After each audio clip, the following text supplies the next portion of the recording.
We're super excited to do our talk. I am going to primarily be the navigator on this talk, just moving the slides along, but I'm Maya Israel, and I'm going to hand it over to Andrew.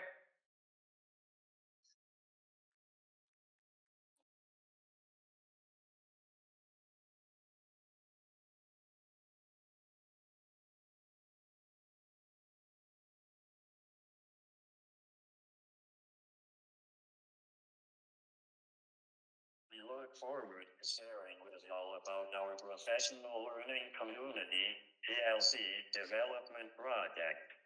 I'm Andrew Bennett, a PhD candidate in Education Technology at the University of Florida. I'm joined by my doctoral supervisor, Dr. Maya Israel with the University of Florida CS Everyone Center. We also want to give credit to our colleague Dr. Alexis Cobo, who is a postdoctoral research associate with the CS Everyone Center, who has been working on this project with us and contributed to this presentation. Just to note, I use a voice generator to do presentations. If you would like to follow along with the script, we have a QR code.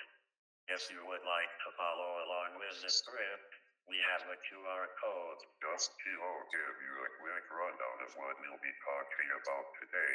We will be giving a project overview, talk about the goals and context of our professional learning community, PLC, the perceivable, operable, understandable, and robust core framework for accessibility, and then provide some time for questions. Maya, Alexis, and I do research on teaching computer science to students with varying abilities.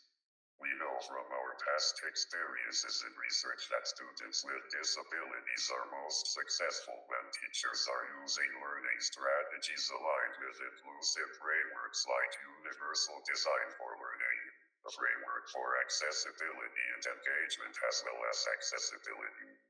Through a research practice partnership, we established called Universal Design for Learning for Computer Science. We created UDL-oriented resources for teachers to use and study which disability groups participate, as well as a study of teachers with experience teaching students with disabilities.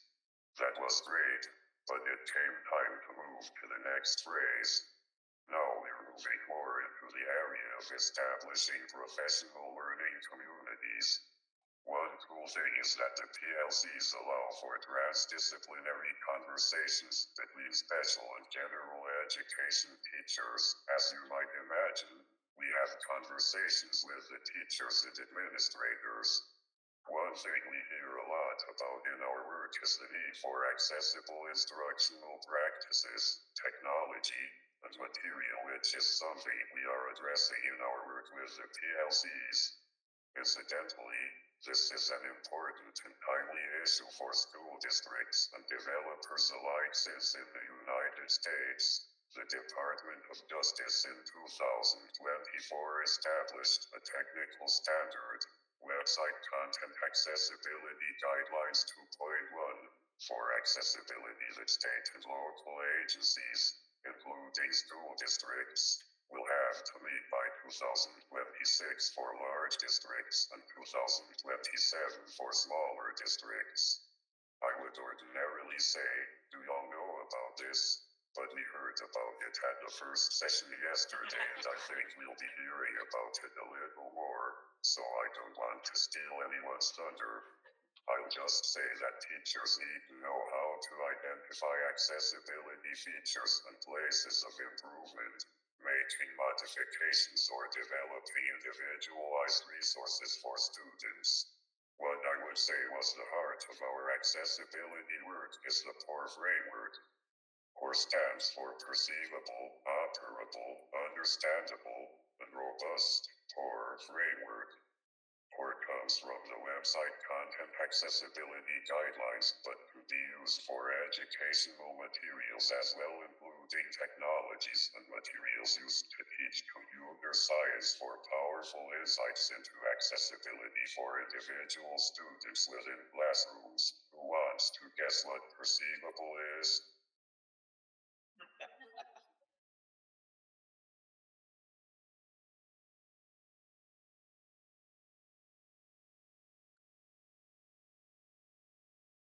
Perceivable has to do with the senses, so things like auditory, visual, and tactile considerations. Of course, with blocks-based coding, this sensory information is amplified.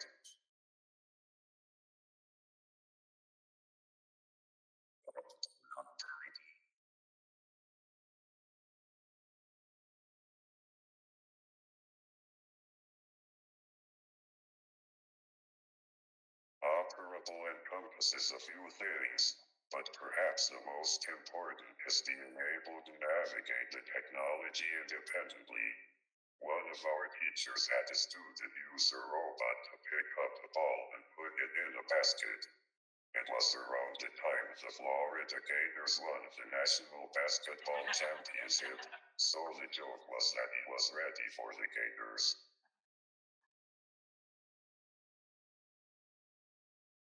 Hey, what do you think understandable is?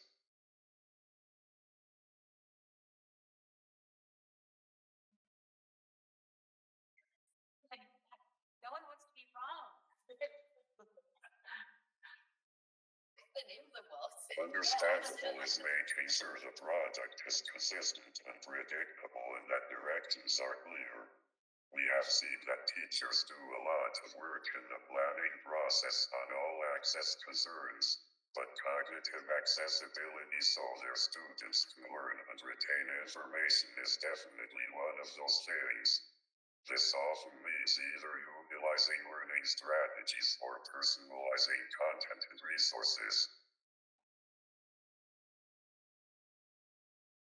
Last one. Hey, here's a tough one. What is robust? It breaks really easy. Yeah, works on all platforms. Yep. Yep. So,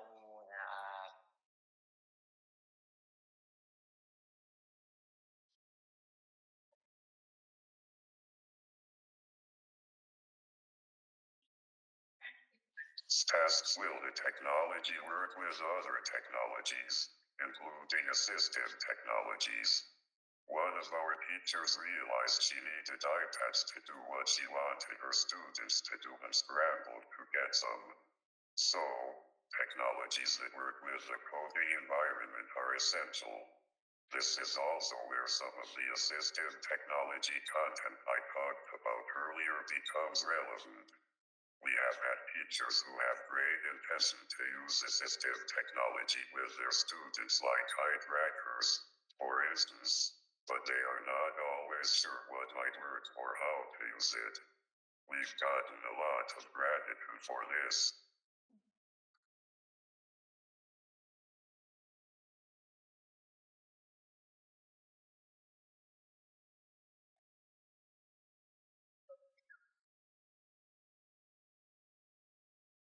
What are we aiming for in our project?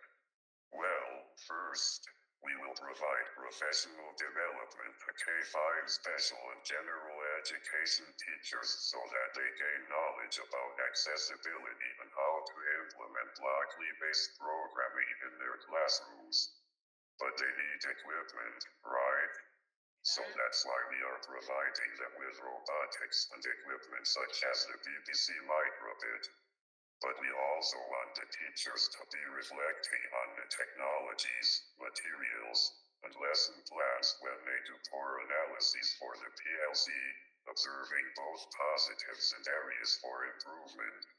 This information will be supplied to Blockly and the Blockly developer community, providing important insights into how accessibility of the products plays out in the classroom. About PLCs, I want to mention that the PLCs exist in two large, diverse districts, one in Southeast Florida and the other in the Midwest Great Lakes areas, which gives us access to a variety of settings and cultures.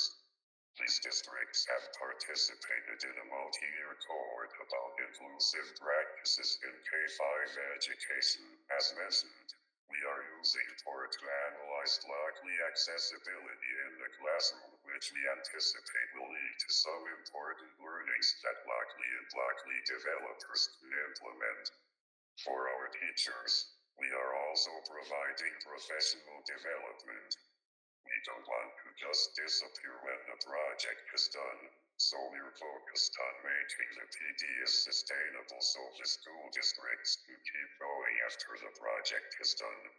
We also want to share our findings with various stakeholders, so in addition to the report we will be sending to Blockley about our findings, we are going to be using a variety of media like web pages, blogs, social media posts, conference presentations, and journal articles to communicate our findings with the public. We anticipate this project will provide useful insights to all concerned, so that's our PLC project to improve CS accessibility. What questions or feedback can we answer? Okay.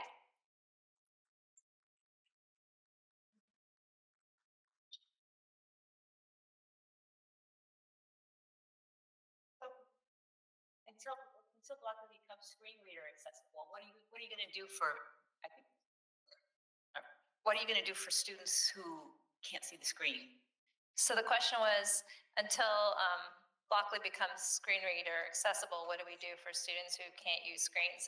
So right now, this project is using a range of tools. And so we're really interested in how teachers interpret and use the POR framework to be able to provide those types of inputs.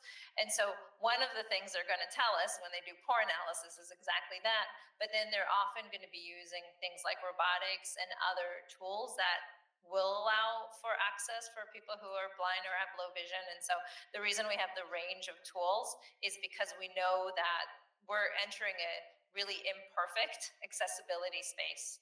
Is there anything you wanted to add to that? No. Okay. It's problematic, but we kind of feel like we have to start with at least getting this information. The other piece I think is really interesting is Andrew spoke about this cohort of teachers that we've been working with for several years.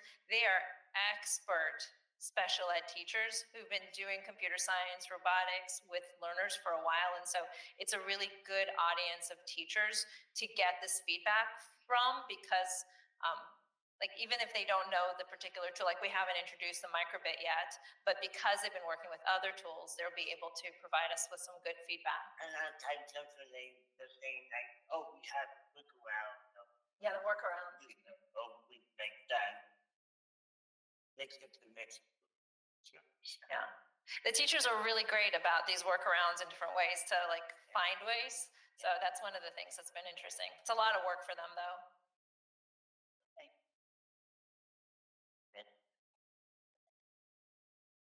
So it's one of the goals of the project to enable teachers to kind of by themselves like assess their own practices and like the tools available to them to see how they fit into this framework and make decisions based on that on how to teach best.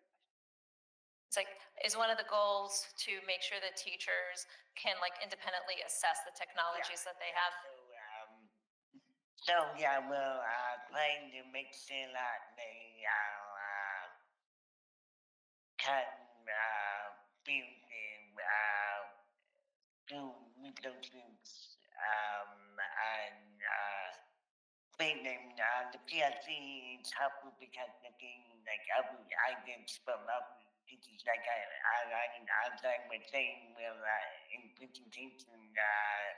That like connecting with other teachers like across disciplines. And so I think that's going to be really helpful. One thing we're going to do later on in the project is to review teachers type together with special education teachers and general education that just got in time, and that's also going to be a place well, I think they can talk, and I think that's the thing that is really effective. Yeah, so they're definitely leveraging the PLC and each other as they're developing their own expertise. Yeah. Awesome. I think we were on a time. Thank you. Someone not quite. Oh, we're not quite done. Oh, I'm so sorry. I think it's 2:30, so I think we have to. Oh, crap! I didn't share. Sorry. Go ahead. If you would like to know more about our work, we have information and codes for our webpage and social media channels. I also want to do a quick plug. We're interested in collaboration on this project. That's a big part of why we're here. Thank you.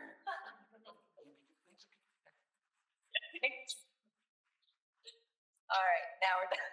Yeah.